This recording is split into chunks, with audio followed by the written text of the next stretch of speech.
दोघांकडनं खेळावं लागेल. ओके, तुमच्यासाठी डिलेमा असा आहे की तुम्हाला ओके तुम्हाला अंकिता आणि कुणालचं एक अशी छान गोष्ट आणि एक अशी वाईट गोष्ट सांगायची. गोष्ट तिच्यामध्ये एनर्जी आहे आणि याच्यामध्ये पॉझिटिव्हिटी आहे. क्या बात आहे. बळूयात पुढे. फर्स्ट टाइम मानवते. हाच डिलेमा होता. पुरुषोत्तम दादांकडे येवट पटकन एक चांगली गोष्ट एक वाईट गोष्ट दोघांबद्दल. अंकिताताई खूप सुंदर आहे, प्रेमळ आहे आणि कुणाल दादा खूप समजूतदार आहे. खूप छान वाटतं या दोघांना पाहिल्यानंतर.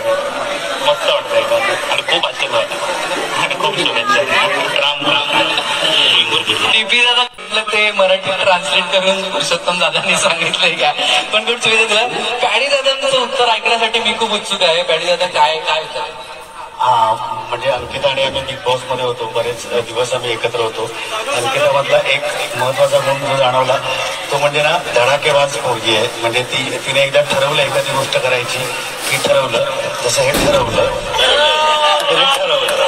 आणि तिच्या जोडीला जर एखादा असा सुरेल जर माणूस आयुष्यभराच्या साथीला असेल तर त्याच्यासारखी गोष्ट नाही. आणि तुमच्या दोघांचा पण संसार असाच सुखाचा आणि सुरेला हो हीच देवाकडे प्रार्थना. God bless you. पटकन येऊयात निखिलकडे. काय म्हणशील?